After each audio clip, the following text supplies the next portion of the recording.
And at that time too, it was like professional development wasn't allowed. So here I am trying to learn by doing, right? But I wasn't allowed to go to AFP. I wasn't allowed to get the support that I needed. Oh, wow. To learn how to do major gifts or how to write a grant or how to plan an event, like an effective event, right? Like I learned by doing. And so I felt really isolated. I felt alone and I felt like I wasn't supported in the role. And so knowing now what I know, those are questions that I ask in interviews to make sure that I can feel supported and show up as my best self so I'm not burnt out.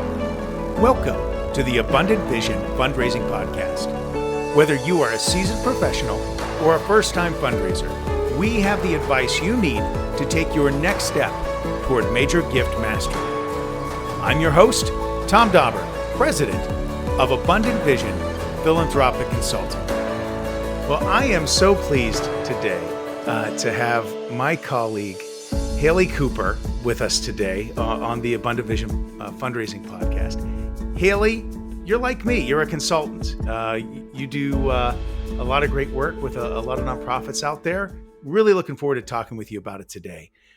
Maybe before we jump into the fundraising, could you share with the audience a little bit about, what do you like to do with your time when you're not consulting? I love that question. So I'm a mom of 3 kids under 5. So All right. when I'm not working, my days are, consumed with parenting and motherhood while also trying to take care of myself. So things I love to do with my kids, I live in Orange County, California. We are annual pass holders to Disneyland. So, do the parent math, pay $500 per person to go to a park, right? Instead of all the free parks that are here. So we love to go to Disneyland. My kids love Star Wars. And we also, can find us at parks with our family, going on vacation to Park City, Utah or Colorado. I also just got a sourdough starter. So I have been experimenting with all the sourdough recipes. Current favorite is making overnight cinnamon rolls. And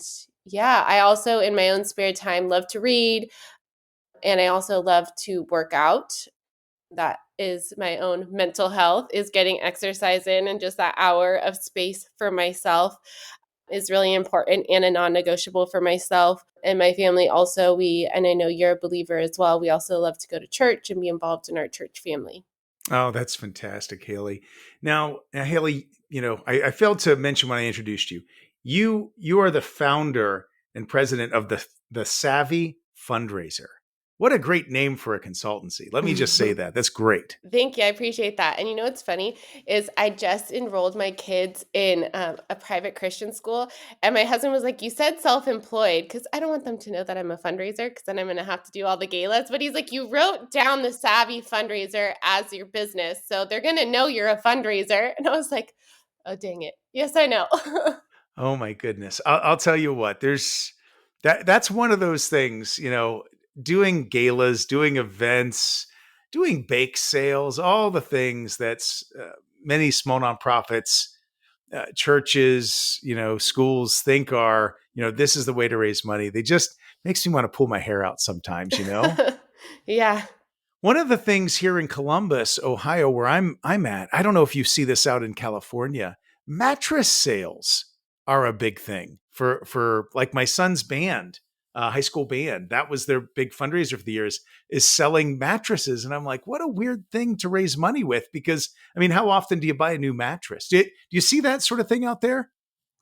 So, I haven't seen that. And I've also worked in a lot of shelters for people experiencing homelessness, and we weren't allowed to accept mattresses unless they were like brand new. Yeah. Because of, health and hygiene and everything. Sure. So no, I haven't really seen.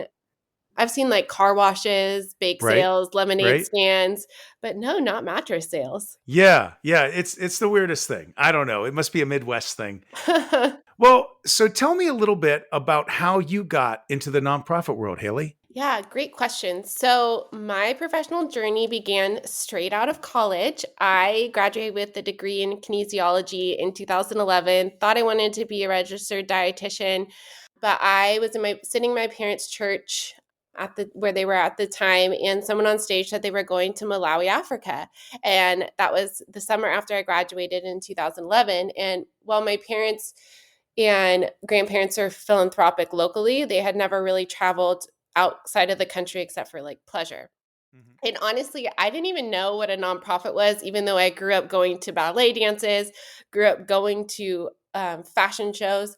But I didn't really understand what philanthropy and nonprofits were until I went on that missions trip and really got to see what ministry was. And like I said, during the time between that ministry trip, which I think if you've all been on one, you know you have this fire set in you. And after like 2 weeks to a month, it kind of dies down. You're like, I just did something amazing. Like you see all this heartbreak, but you also see a lot of joy. You were in service to other people. And I was kind of lost in my journey of trying to become a registered dietitian, but I was getting denial after denial. And about 6 months after that first trip, the leader of that trip called me into his office and he goes, Haley, do you want to go make peanut butter for a year in Malawi, Africa? And I was like, sure, let's do it. And he's like, no, Haley, go home and pray on it. Like, this is a big decision. Like, you're going to have to figure out literally how to make this product and build a factory and get it to sell. Wow. So I moved to Malawi, Africa in August of 2012, where I co-founded PB&J, Peanut Butter and Jesus. And this initiative literally involved the development of a peanut butter product, which we were able to license from the original founder of this product with the intention that if we ever sold it, there'd be a 1% royalty fee. So we were able to go to that factory and see how they operated. But when we got there, it was we were told there was going to be a factory, but it was literal rubble. So in 2 weeks, we had to build a functional factory. We started with KitchenAid mixers, but then was able to source from a man in South Africa actual factory grade equipment. Mm-hmm. And so I developed this product with help from the other co-founders and a Malawian country director from inception to operation and through strategic planning and implementation. My last trip there was to Copenhagen to a UNICEF conference so that we could position PB&J as a supplier for facilitating widespread distribution across the country. And like I mentioned before, PB&J is called Peanut Butter and Jesus. So it wasn't just about feeding hungry bellies. It was really about preaching the gospel to the chiefs. We had a chiefs ministry. They still do to this day, nourishing souls and sparking change. So, my journey started in the heart of Africa, but here I am 12 years later, and I have worked in all sorts of nonprofit teams, both large and small, mostly in human services, homelessness, and youth sectors, doing fundraising. And let's just say I have worn all the hats. I'll bet you have. Wow, that's a great story. Not everybody starts out in Africa and then works their way back. So that's really cool. Well, today you're a consultant. Uh, Tell us a little bit about what you do today. Yeah, so I started the Savvy Fundraiser in 2022. Like I mentioned, I have 3 kids under 5, and I was working as the director of development at a wonderful organization here in Orange County. And I went on maternity leave, and at the time, my 4-year-old he has developmental delays, so he had a lot of intervention when he was 2. And so that was really my role, to take on that mom caregiving role, making sure that he had the support he needed. And, working full time as a director of development just wasn't realistic for my family. So through my maternity leave, I always like to say I kind of created like a personal board of directors, who they still are today, where I was like, this is what I see a need is. And it's going to be related to what we talk about in terms of burnout in fundraising. And I saw a need, and I was trained in this process called EMC leadership, which was founded by Dr. Lola Gershfeld. And it's all about managing the art of relationships in your team so that you can better communicate, collaborate, and innovate. And so I was trained in this process, but I saw that, just doing fundraising wasn't enough. Like, I could write your email campaigns, I could do your year-end appeals, but if there's no strategy and no way for your team to really embrace the idea of fundraising, you're not going to move the needle forward. So my mission is really to empower emerging organizations with the tools and expertise that they need to thrive. and I specialize in designing and implementing fundraising strategies tailored to each nonprofit that I partner with. And I help you chart a clear path forward.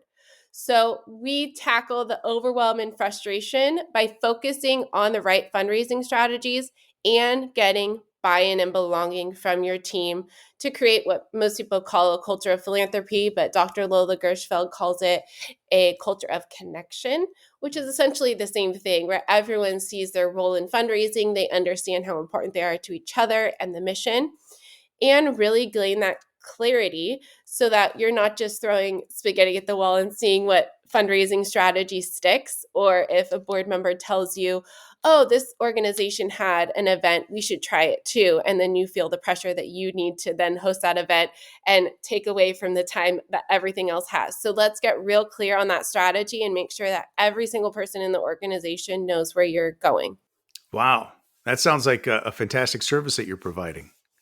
Thank you. So you mentioned that you've got expertise in this area of fighting burnout. What made you interested in that area? That's a great question. So I think my own personal experience of burnout throughout my career, also just the conversations that I've had with nonprofit leaders, feeling like they can't keep their head above water, they're drowning, they have lost motivation, they think something's wrong with them, they feel alone and isolated.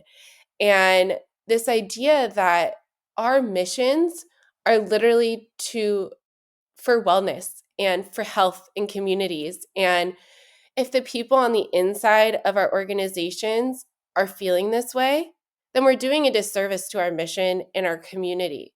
We have to take care of the people internally so that we can execute our missions externally. Because at the end of the day, the people in our missions are in our community.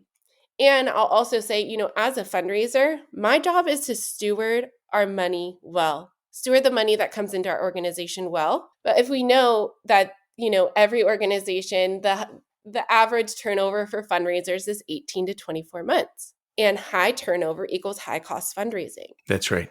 And so if I'm not investing in my people, if I'm not making sure that their wellness is a priority, then we're doing a disservice to our donors as well, because we're not stewarding their money, because it takes I think it's double the salary to hire someone new after you've lost someone. And so if we took that time and effort to make sure that, there's obviously a lot of factors that come into burnout, but then we're stewarding our money well, and we're also delivering on the mission that we set out, the impact that we set out with the dollars raised for our mission. Got it. Haley, could I ask you a personal question about your own experience of burnout? What were the things that were coming together in your life professionally and personally that led you to a point of feeling burnt out?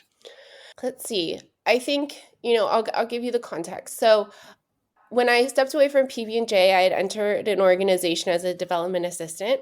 Mm-hmm. And within 2 weeks of me entering that position, and like I said, I was an ED of an organization, but I had never really done fundraising, but obviously had built a company, but I then had to go back. And within 2 weeks of me being hired, both a development director and development assistant quit.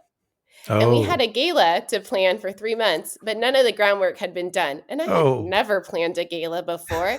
So quickly I had to learn major gifts, sponsorship, all the event logistics, right? Of how do you set the experience? How do you set the tone? And so I felt really alone in that role, that I didn't have the support that I needed.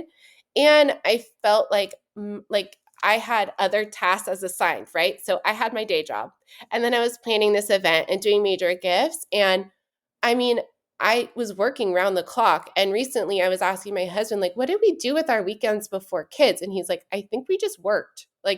We had no off button. And obviously before we had kids over the last 4 years, when I was working in house, in 2020 to 2022, there was no off button, right? Yeah. Especially because we were working from home. And so I think getting having that pressure of not being able to set boundaries, not being able to ask for help, feeling the weight of the organization on my shoulders, that if this event didn't go well, or if I didn't meet these expectations, that I wasn't good enough and that something was wrong with me or I couldn't do it. I couldn't live up to the expectation. So I put all of the weight of this organization, and I mean, I've done this throughout my career, I guess. And Tom Dauber here for Abundant Vision Philanthropic Consulting.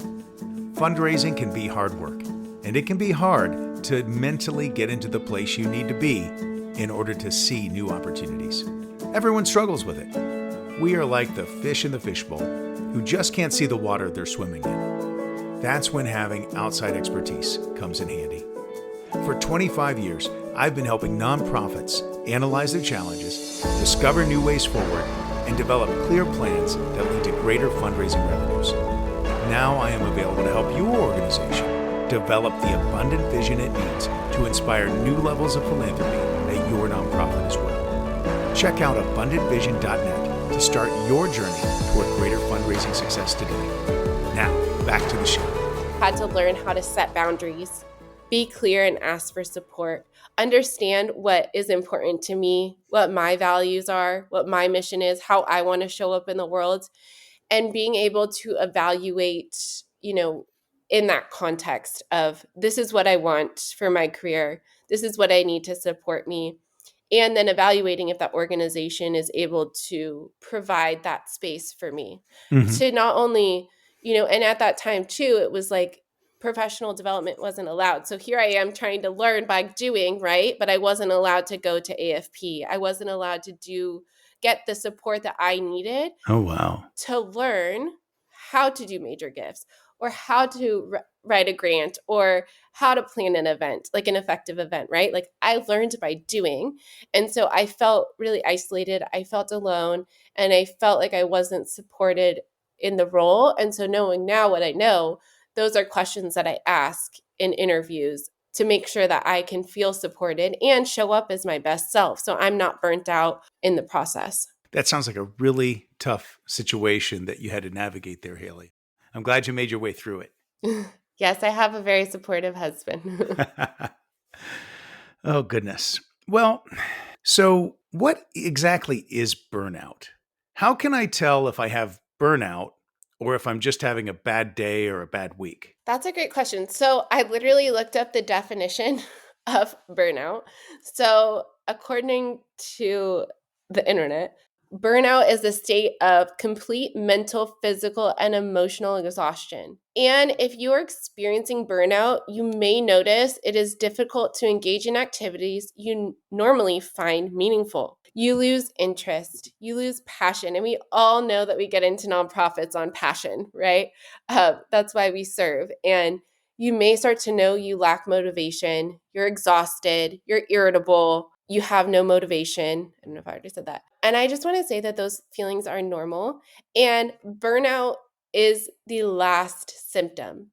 Like, especially if you're having physical symptoms, that is something, we are all wired to live in acute states of stress. Like we all grew up, like, when they were cavemen, they always had to be on alert because of wild animals or like fighting, right? But we're not supposed to be in this chronic state of stress, in this chronic state of fight and flight. And so when you're experiencing burnout, and especially when it gets to physical symptoms, like I've had people my age in mid 30s, like experience heart issues, experience really difficult physical symptoms. But that's not something that happens overnight, especially if it's stress related. This is something that has compounded over and over again. And so it can be really hard to notice in the moment. And for example, 2 years ago, my husband went through really bad burnout. And I took it as one way. And I thought that it was like something wrong with me, right? But after we delved deeper into it, he was having panic attacks. He lost weight because he couldn't sleep, he couldn't eat. And so it was really like taking time to notice what was going on and just acknowledging it. And then because when you're in that heightened sense of burnout, your amygdala takes over your prefrontal cortex. So you're not able to think logically. You're not able to see a chart forward. You get those feelings of isolation, of there's something wrong with me, like I said before, but there's nothing wrong with you. It's literally your nervous system just wreaking havoc because there isn't that, like you haven't learned the skills or the systems to prevent burnout. And for him, it took 6 months for him to heal from burnout. He had to quit his job or step away for a time, take a sabbatical. And it took 6 months for him to finally feel like he could come above water. And that was also by learning tools to notice, like, am I leaning into people pleasing? Do I need to set boundaries? Do I need to speak up here? Like, what is my fear about this organization? And so I don't know if that answers your question, but I think at the end of the day, it's something that it's not easy to recognize, and you're not alone in this feeling. I know that like it's really high in the nonprofit state, and I just want to say there's nothing wrong with you. It is something that is like biological in when we are in these chronic states of stress. Well, that's a really important truth, I think, for someone listening right now who might be wrestling with burnout, to remember. What advice would you have for those folks beyond what you've already shared that find themselves struggling with burnout? What should they do? That's a good question. So, reflecting on my own experiences, think I think it's always a twofold conversation whenever I'm having these conversations, because yes, I say fundraising is an inside job. You have to lead well from within, but it's also an organizational issue. If the organization, like I said in my own experience, isn't providing you professional development, they're not paying you well, you're constantly living in that scarcity mindset. Like it's that twofold issue where yes, there's only so much that we can heal inside ourselves and like set those boundaries, but the organization also has to create that safe and supportive environment to allow you to allow you to ask for help, to invest in you, because everyone wants to feel valued, seen, and heard, right? And so we have to be able to create that within ourselves, but our organizations also have to create spaces where we feel safe, where we because that is essential for addressing burnout. And what I also talk about is this idea of vicarious trauma among nonprofit professionals. Hmm. So, this includes fostering a culture of open communication, empathy, and like I said, where people feel empowered to seek help. And back to your question, asking for help is probably the first step. Acknowledging you have burnout and then asking for help, which I know is the bravest and most vulnerable and courageous thing that you could do. But asking for help will help you recognize the signs and start to heal those parts of you. Like I said, it takes a long time to heal from burnout. It Mhm. takes a long time to kick on your parasympathetic nervous system that helps you relax and rest and learn that that's okay. So I think, the organization needs to create that environment of safety and trust, while also the individual takes that time to just acknowledge and then ask for help. So if I'm asking for help, is that going to a manager? Is that looking for a counselor? Like what's the next step for somebody? I would say seeking out a coach, a mentor, or a counselor. Yeah. Yeah. Now, maybe I don't have burnout, but maybe I want to avoid getting it. How do I protect myself from becoming a burnt out professional? So, like I said, in my own experience, I got really clear on what my mission, my vision, and my values were for my life. Mhm. And so I think that is really important for individuals to chart out what's important to them. How do they want to show up? How do they want to feel in the context of leadership roles or in their fundraising or nonprofit professional roles? And then setting boundaries according to that mission, vision, and values. Mhm. Because, for me, the reason why I went into consulting was because I wanted more flexibility to be with my kids. But if I was working full time, and luckily I have the financial means to do so, not everyone does, but maybe it's asking to not work on evenings, or, like having that flex time of, Yeah. let's say you had to meet at, we all know events and we all run events and then you have to do everything the next morning, like asking for that flex time and saying, this is really important to me for me to show up in this role the way that you want me to.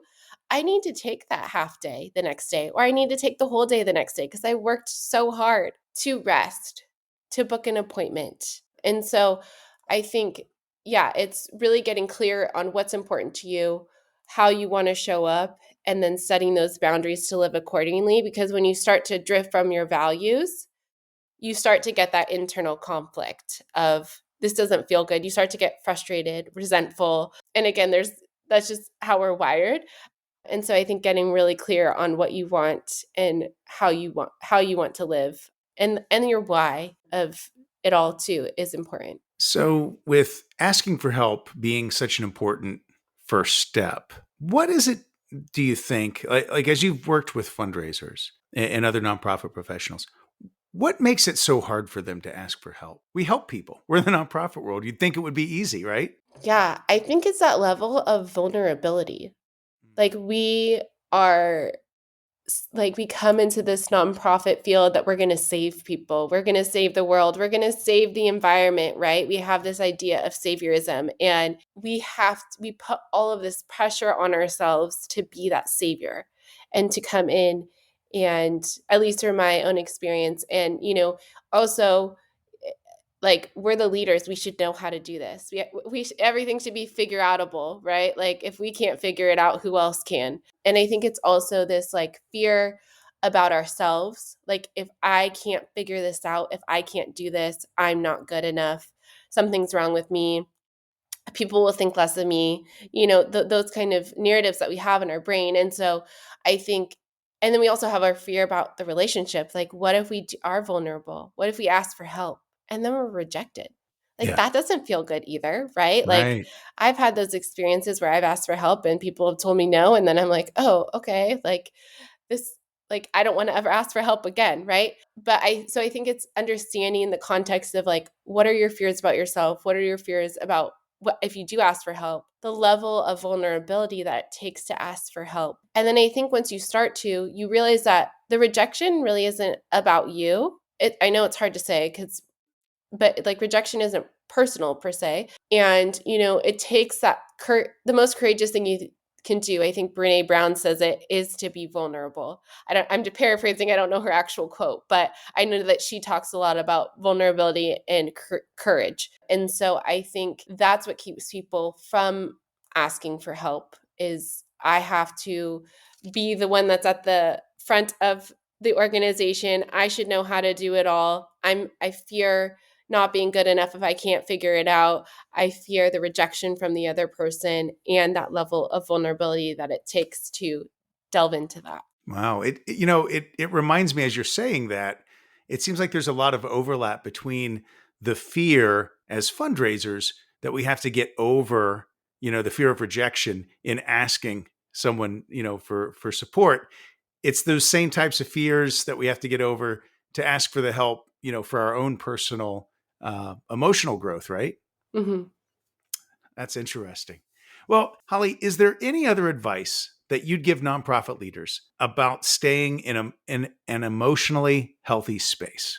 Yeah, great question. So I think investing in your own well being and professional development is not only a moral imperative, but it's also a strategic one. And like I said, for organizations, like at the beginning, I said it's literally being good stewards of your funds. And so, from an organizational standpoint, it's just a strategic imperative. You have to invest. And I posted on my LinkedIn the other day that got a lot of likes about like this idea of overhead and how we all talk about overhead and like how there was like I don't know who the podcast host was, but was talking about like how like overhead shouldn't be invested in. But if you want to carry out your mission well, invest in the well-being of your people, Yeah. invest in the priority. And then, Leading Well from Within is a book by Dr. Danny Friedland.